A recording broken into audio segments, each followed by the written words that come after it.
Welcome back, everyone. Ready to dive into another fascinating book. This time, we're tackling a classic, Think and Grow Rich. This book has been around forever, it seems like, but it's still so relevant today. And for good reason. It's not just some outdated get-rich-quick scheme. It's a deep dive into the mindset and principles that lead to success, not just financially, but in any area of life. Exactly. Think and Grow Rich was actually inspired by Andrew Carnegie, the steel tycoon. Can you imagine one of the richest men in history sharing his secrets to success? Well, not exactly secrets, more like a philosophy, a way of thinking that he believed could empower anyone to achieve their goals. And get this, he was so passionate about this that he challenged Napoleon Hill, the author, to spend 20 years researching and compiling this wisdom into a book. 20 years? That's some serious dedication. So Hill went out and interviewed over 500 successful people, like Henry Ford, Thomas Edison, Alexander Graham Bell, even presidents and politicians, to figure out what made them tick, what set them apart from the crowd. And he distilled all that knowledge into Think and Grow Rich. It's like a blueprint for success, built on the experiences of those who actually achieved it. Now, here's something that really intrigued me. Throughout the book, Hill keeps hinting at a secret to riches, mentioning it over 100 times, but never revealing it directly. It's almost like a game he's playing with the reader, making us really dig into the material to uncover it for ourselves. I think he's trying to get us to actively engage with the ideas, not just passively read them. By searching for the secret, we're forced to really think about the principles and how they apply to our own lives. It's like a treasure hunt for the mind. So as we go through this deep dive, keep that in mind. See if you can crack the code and figure out Hill's secret to riches. Now, where does this journey to success begin? What's the first step? Well, according to Hill, it all starts with burning desire. He says that without a strong, unwavering desire for what you want to achieve, you're unlikely to ever get it. It's not just wanting something, it's that deep, almost obsessive drive to make it happen. Exactly. And he illustrates this principle beautifully with the story of Edwin Barnes, who had this burning desire to work with Thomas Edison, not just for him. I love that story. This guy rode a freight train just to meet Edison. Talk about determination. He had this unshakable belief in himself and in his ability to achieve his goal. And eventually, guess what? He actually became Edison's business partner. That's so inspiring. It shows that when you combine burning desire with unwavering belief, you can overcome almost any obstacle. Absolutely. And that unwavering belief, Hill calls it faith, is another key principle. He describes it as the head chemist of the mind, the force that connects our thoughts to what he calls infinite intelligence. Infinite intelligence? That sounds a bit mystical. What exactly does he mean by that? It's kind of like a universal source of wisdom and power that we can all tap into, like a collective consciousness or creative force that connects us all. Okay, so faith is like the bridge between our thoughts and this infinite intelligence, helping us manifest our desires. Precisely. And this brings us to the next principle, which Hill calls autosuggestion. It's the process of repeatedly feeding your subconscious mind with positive thoughts, affirmations, and visualizations until they become ingrained beliefs and ultimately lead to action. So it's not just about thinking positive thoughts once in a while. It's about consistently and deliberately programming your mind for success, almost like rewiring your brain for the outcomes you want. Exactly. And it's based on the idea that our subconscious mind is incredibly powerful and that it will work to bring about whatever we consistently focus on. So if we focus on our fears and doubts, we're likely to manifest those things in our lives. But if we focus on our goals and desires and back them with faith and persistent action, we can achieve incredible things. And that's where the power of imagination comes in. Hill distinguishes between two types of imagination. Synthetic imagination, which is about rearranging existing ideas, and creative imagination, which is about connecting with infinite intelligence to receive inspiration and guidance. So it's not just about daydreaming. It's about tapping into a deeper source of creativity, almost like accessing a universal library of ideas, insights, and solutions. Exactly. And this leads us to one of the most important principles in the book, the mastermind principle. Ah, yes, the power of collaboration.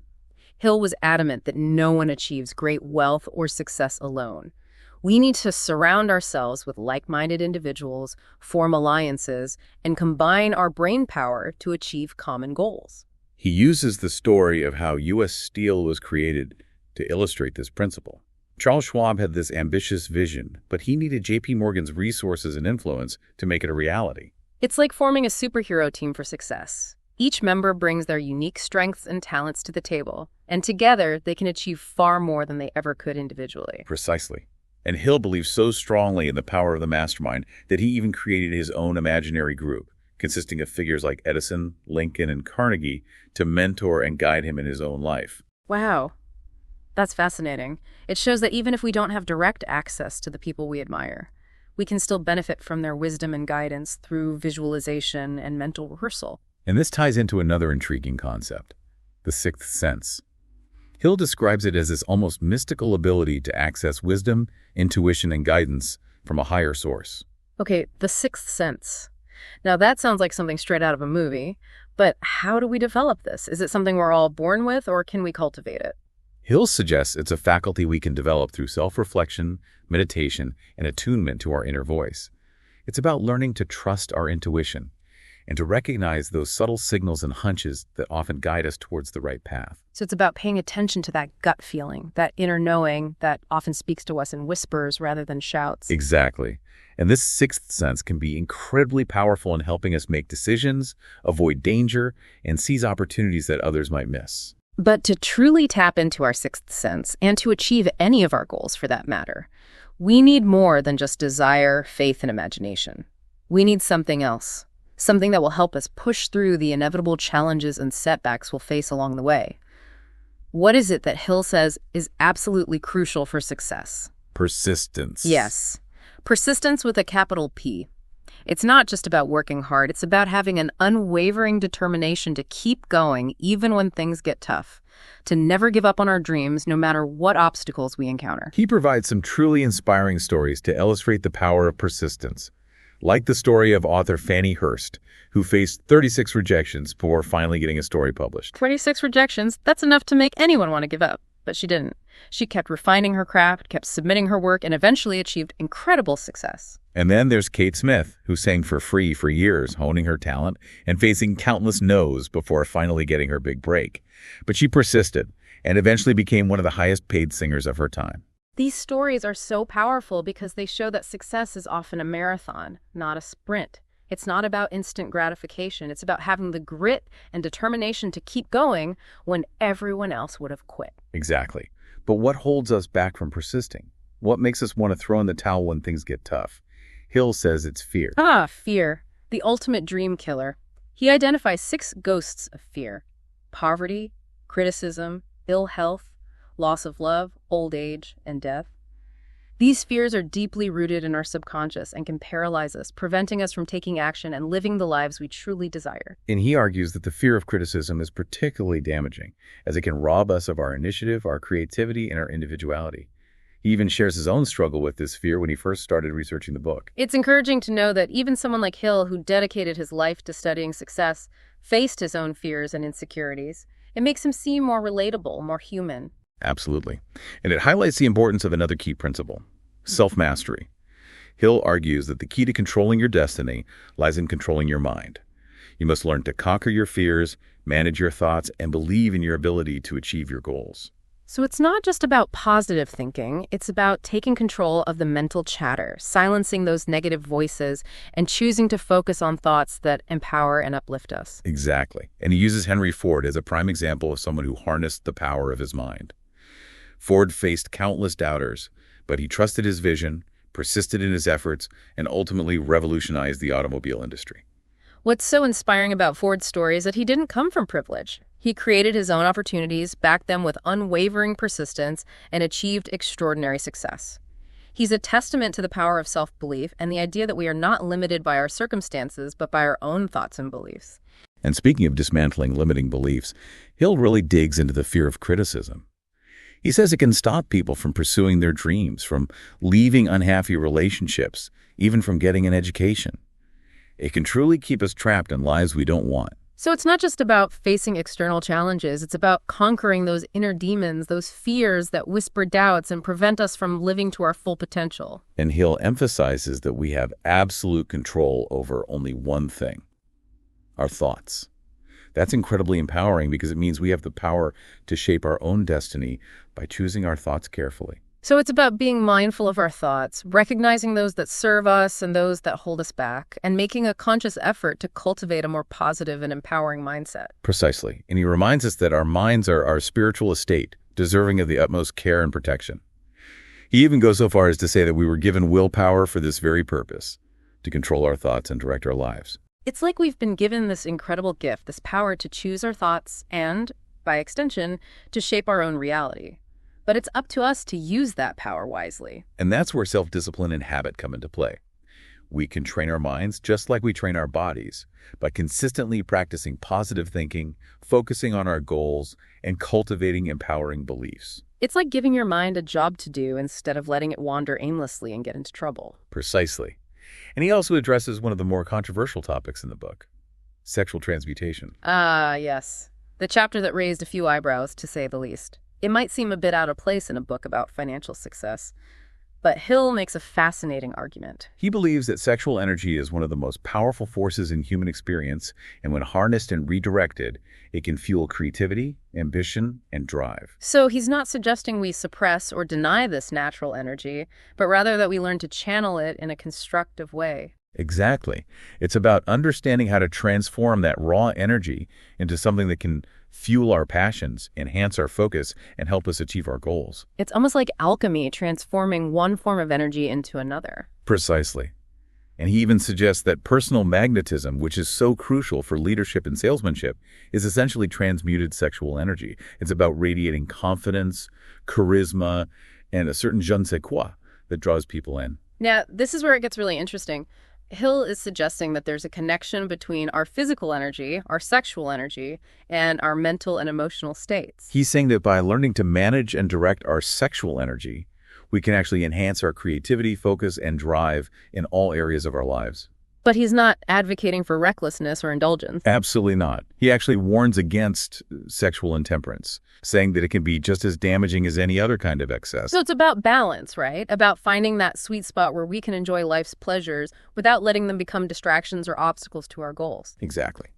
And he emphasizes that love, in all its forms, is a powerful force that can amplify our creative powers and enhance our overall well-being. So it's not just about making money. It's about cultivating a life filled with love, passion, and purpose. It's about recognizing that we are multifaceted beings and that our success is not just measured by our bank accounts, but by the richness of our experiences and the depth of our connections. Beautifully put.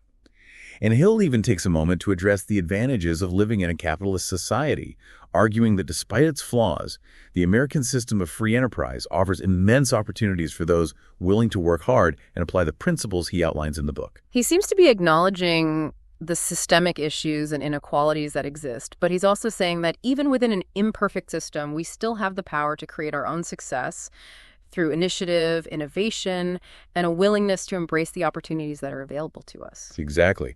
And he breaks down the costs of producing everyday items, like a simple breakfast, highlighting the complex network of resources and labor that make our modern lives possible. He's really making us appreciate the interconnectedness of everything, how much we rely on the efforts of countless others, and how our actions impact the world around us. And he warns against the dangers of trying to get without giving, highlighting the immutable law of economics that you can't get something for nothing. So there's no such thing as a free lunch. Precisely. True wealth comes from providing value, contributing to society, and operating from a mindset of abundance rather than scarcity. And this brings us back to Hill's emphasis on personal responsibility and self-reliance. He provides a comprehensive list of 30 major causes of failure, covering everything from lack of a definite purpose to procrastination, fear of criticism, and even overindulgence in sex. He really doesn't hold back, does he? Yes. But this is what makes his message so powerful. He's not sugarcoating anything. He's saying, look, here are the things that can hold you back, but here's the good news. Yes. You have the power to change them. It's like he's giving us a checklist of things to avoid if we want to achieve lasting success. And he even provides a set of 28 questions for self-analysis, encouraging us to conduct a yearly inventory of our faults and virtues. It's like a yearly performance review for our souls. It's about taking the time to reflect on our progress, identify areas where we can improve, and make adjustments to our course as needed. It's about taking ownership of our growth and not being afraid to face our weaknesses. It's about being brutally honest with ourselves and recognizing that true growth comes from self-awareness and a commitment to continuous improvement. What do you think is the most important takeaway from this chapter on failure? For me, it's the realization that failure is not the opposite of success. It's part of the process. It's about learning from our mistakes, adjusting our course, and continuing to move forward. So it's not about avoiding failure. It's about embracing it as an opportunity for growth and learning. Exactly. And Hill provides a roadmap for doing just that. Now, he then dives into a detailed analysis of how to effectively market our personal services, providing a step-by-step guide for creating a compelling resume and making a lasting impression on potential employers. He really gets into the nitty-gritty of job hunting, doesn't he? He even suggests offering to work on probation without pay as a way to demonstrate confidence and value. A bold strategy, but it speaks to the importance of going above and beyond, of showing that you're not just there for a paycheck, but that you're truly invested in the work and the company. It's like he's saying, don't just tell them how great you are, show them. Exactly. And he stresses the importance of having a pleasing personality, understanding the needs of others, mastering the details of your work, and being willing to assume full responsibility for your actions. So it's not just about skills and experience. It's about character, integrity, and a genuine desire to contribute. And he contrasts this with the common traits of unsuccessful leaders, highlighting arrogance, fear of competition, and an unwillingness to render humble service as major roadblocks to advancement. So he's saying that true leadership is not about ego or power. It's about service, humility, and empowering others. And this ties back beautifully to the mastermind principle, doesn't it? It's about recognizing that we can achieve far more together than we ever could alone. It's about understanding that true success is not a solo endeavor. It's about collaboration, support, and a shared vision.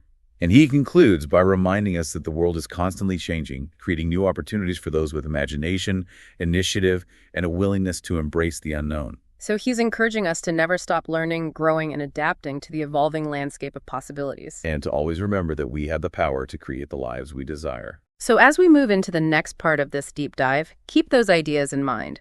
We've covered a lot of ground already, from burning desire and faith to the power of the mastermind and the importance of persistence. We've explored the 6 ghosts of fear, the importance of self-mastery, and the power of sexual transmutation. We've even delved into the practicalities of marketing our personal services and the qualities of successful leaders. And remember, as we continue exploring Hill's principles, see if you can uncover that secret to riches he keeps hinting at. It's woven throughout the entire book, embedded in every concept he discusses. It's like a puzzle waiting to be solved, a treasure map guiding us towards a life of abundance and fulfillment. And as we continue our journey, we'll discover that the real treasure is not just about financial wealth, but about unlocking the unlimited potential within each of us. So get ready to keep thinking, growing, and enriching your life as we dive even deeper into the wisdom of Think and Grow Rich. It's like he's saying there's this untapped potential within each of us, this wellspring of energy that we can tap into to fuel our dreams and achieve incredible things. But it's not about denying or suppressing our desires, right? It's about understanding how to channel that energy in a constructive way. Exactly. It's about finding that balance, that sweet spot where we can enjoy life's pleasures without letting them derail us from our goals.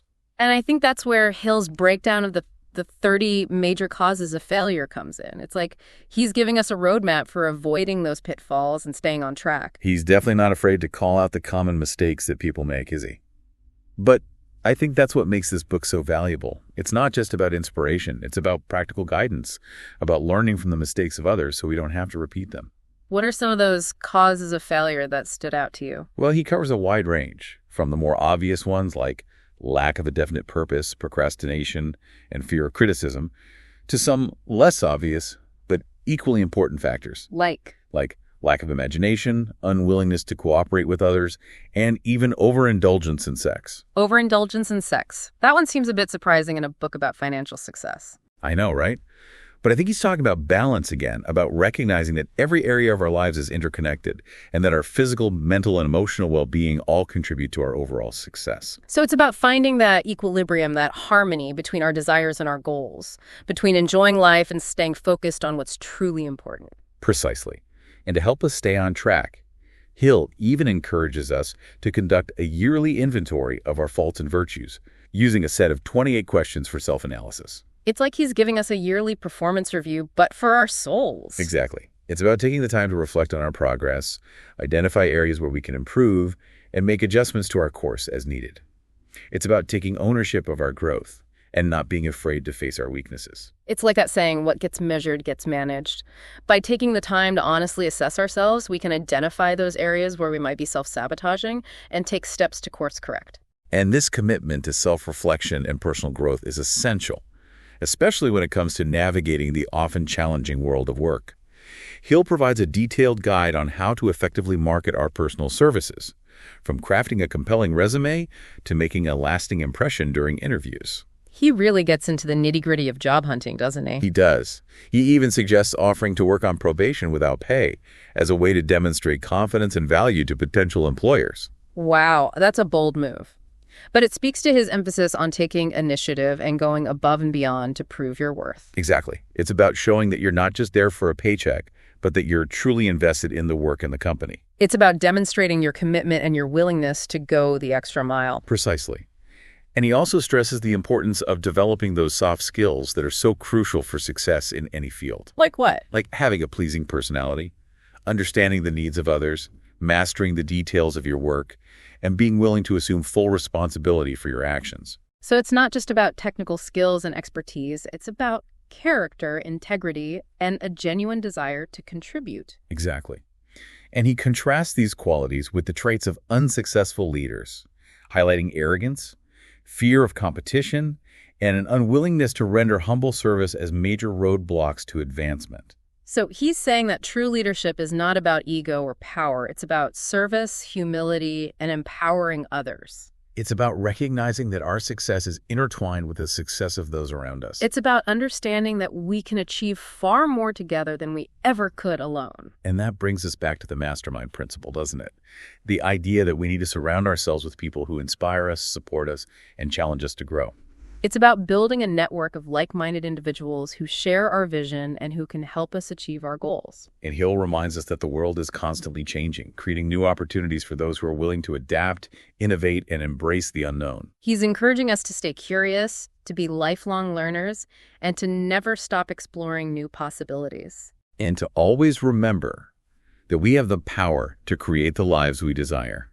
So as we move towards the final part of your deep dive into Think and Grow Rich, let's keep those ideas in mind. We've explored the importance of self-reflection, the power of persistence, the necessity of conquering our fears, and the value of collaboration. And remember, as we continue this journey, keep searching for that secret to riches that Hill has woven throughout the book. It's a puzzle waiting to be solved, and the answer might just surprise you. And as we unravel this mystery, we may discover that the true treasure lies not just in financial wealth, but in the unlimited potential that resides within each of us. So stay tuned as we delve even deeper into the wisdom of Think and Grow Rich, and unlock the secrets to creating a life of abundance, fulfillment, and meaning.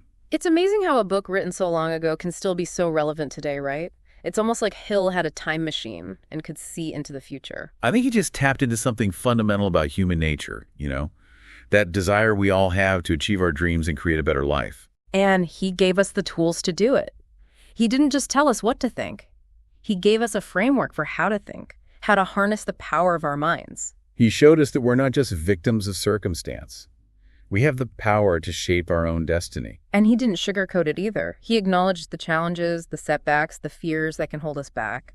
But he also reminded us that we have the power to overcome them. That we are capable of achieving anything we set our minds to. Exactly. It's all about making that choice, deciding that we're not going to let fear control us, that we're going to go after what we want. So as we wrap up this deep dive into Think and Grow Rich, what are some of the key takeaways that we can apply to our own lives? What are the things that really resonated with you? Well, for me, it all comes back to the power of our thoughts. Hill was adamant that our thoughts create our reality. So we need to be mindful of what we're thinking, what we're focusing on. So it's not just about thinking positive thoughts once in a while. It's about making a conscious effort to cultivate a positive and empowering mindset. Exactly. And that takes practice. It's like training a muscle. The more we focus on positive thoughts, the stronger that muscle becomes. And the easier it becomes to overcome those negative thoughts and self-doubts that can creep in. Absolutely. And that's where Hill's principle of faith comes in, that unwavering belief in ourselves and our ability to achieve our goals. It's about trusting that we have what it takes to succeed, even when we don't have all the answers. And about having the courage to take action, even when we're afraid. Because that's where the magic happens, right? When we step outside of our comfort zones and take those leaps of faith. Exactly. And it's about surrounding ourselves with the right people, people who inspire us, support us, and challenge us to grow. The mastermind principle in action, finding those mentors, allies, and collaborators who can help us along the way. And remembering that success is not a solo endeavor. It's about collaboration, teamwork, and a shared vision. It's about recognizing that we can achieve far more together than we ever could alone. And never giving up on our dreams, no matter what obstacles we encounter. Remember Fannie Hurst and Kate Smith? Their stories are testaments to the power of persistence. They faced rejections, setbacks, countless no's, but they kept going, they kept believing, and they ultimately achieved their goals. And so can we. So as we conclude this deep dive into Think and Grow Rich, let's carry these principles with us. Let's make a commitment to think bigger, dream bolder, and take action towards creating the lives we truly desire. Let's harness the power of our thoughts, cultivate unwavering faith in ourselves, and surround ourselves with people who empower us to grow. And most importantly, let's never give up on the pursuit of our dreams. Because the journey to success is a lifelong adventure. And it's an adventure worth taking. So go out there and start thinking, growing, and enriching your lives. And remember, keep diving deep